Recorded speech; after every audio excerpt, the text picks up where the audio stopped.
दिनैनि बे जिथि इउपिपिएल गायसनथाइ सान हाबाफारियाव जिहेतु जोङो गिबि गिबियावनो इउपिपिएल गायसनगिरि इउजि ब्रह्म सारनिसिम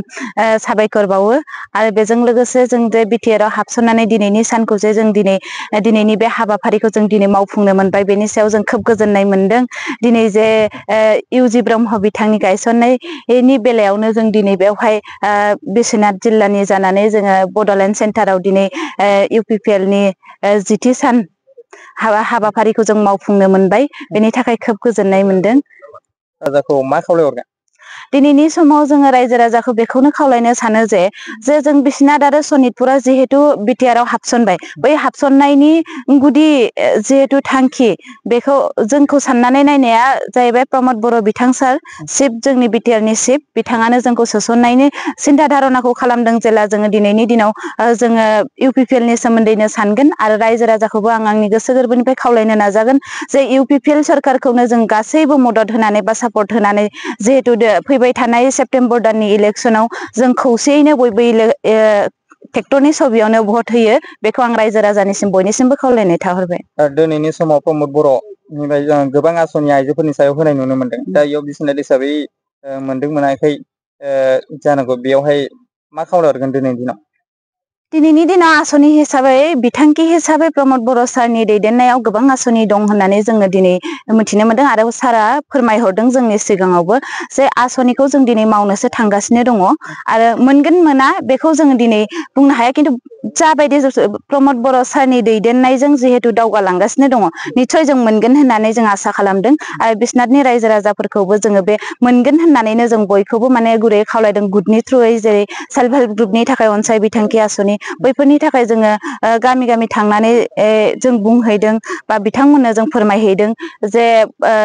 अनसाय बिथांखि आसनि जिहेतु बिटिआरनि मोनसे बिथांखि बियो बेनि थ्रुयै जों मोननो हागोन होननानै जोङो गासैबो रायजो राजा सेल्फ हेल्पनि आइजो बिथांमोनखौ जोङो माने बुंहैदों आरो बिश्वनाथ जिल्ला जि इउपिपिएल राजखान्थि हान्जा बियो दिनै इउपिपिएल राजखान्थि हान्जानि जिथि गायसनथाइ सान बेखौ जोङो दिनै खुंनो मोननानै गिबियाव जोङो गोजोननायखौ जासिग्रोदों जोबोद जोङो खुसि मोनदों मानोना जों गोलाव सम हयथ' बेबायदि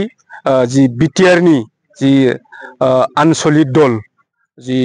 रिजनेल पार्टि बेबायदि हयथ' जोंनि ओनसोलफ्रा मालाबाबो बेबायदि खालामनो मोनाखैमोन। जों बिश्वनाथ जिल्ला हिसाबै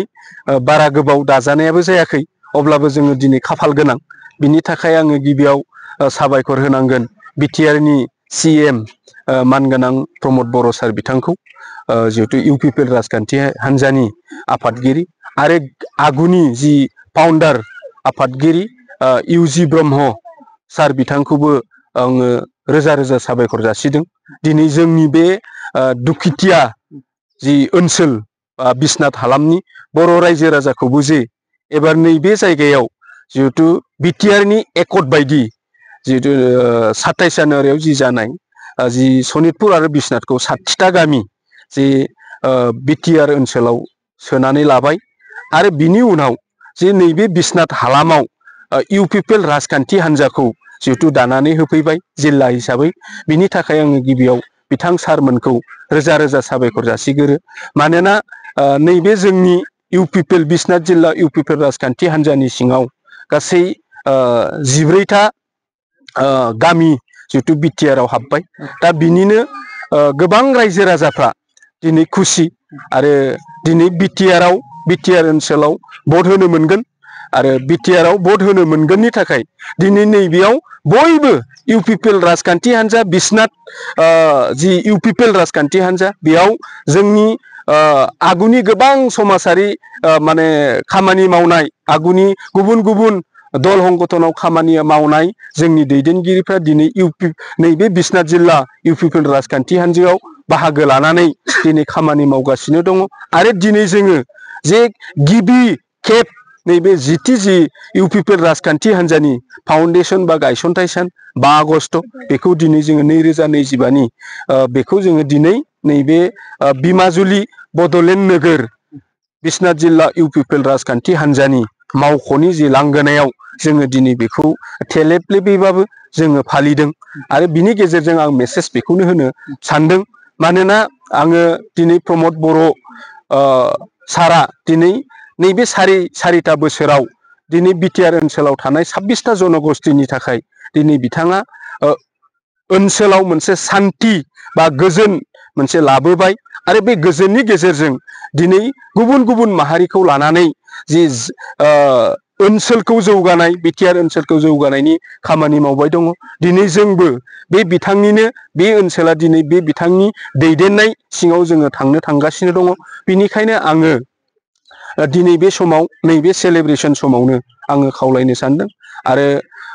जोंनि रायजो राजाखौबो खावलायनो सानदों दिनै गिबि खेब जिहेथु प्रमद बर' सार बिथाङानो बा इउजि ब्रह्म बिथांमोनानो दिनै गोबां नाजानायनि गेजेरजों जोंनि ओनसोलखौ गिबि खेब जिहेथु बिटिआर आव भट होनो मोनहोबाय। बिनि थाखायनो आङो रायजो राजाखौ खावलायनो सानदों जे नोंथांमोननि चेनेलनि गेजेरजों जे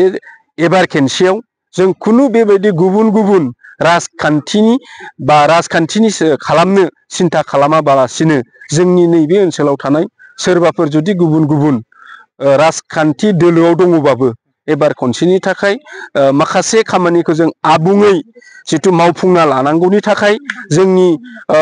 गासै गुबुन गुबुन पार्टियाव थानाय आरो माखासे जोंनि इन्टेलेक्सुयेलफोर आरो माखासे जोंनि रायजो जानाय रायजो राजाफोरखौ आङो नोंथांमोननि चेनेल मोननैनि गेजेरजों खावलायगोन जे एबार जों गिबि खेब प्रमद बर' दैदेननाय सरकार इउपिपिएल राजखान्थि हान्जा ट्रेक्टरनि छबियाव जोङो 100% भट होनो थाखाय आङो रायजो राजाफोरखौ खावलायदों आरो दिनै जोंबो बिश्वनाथ इउपिपिएल राजखान्थि हान्जानि बिश्वनाथ जिल्लानि जानानै दिनै जोंबो दले बले ओंखारनानै दिनै जोङो प्रमद बर'नि थाखाय दिनै जोङो खामानि मावगासिनो दङ।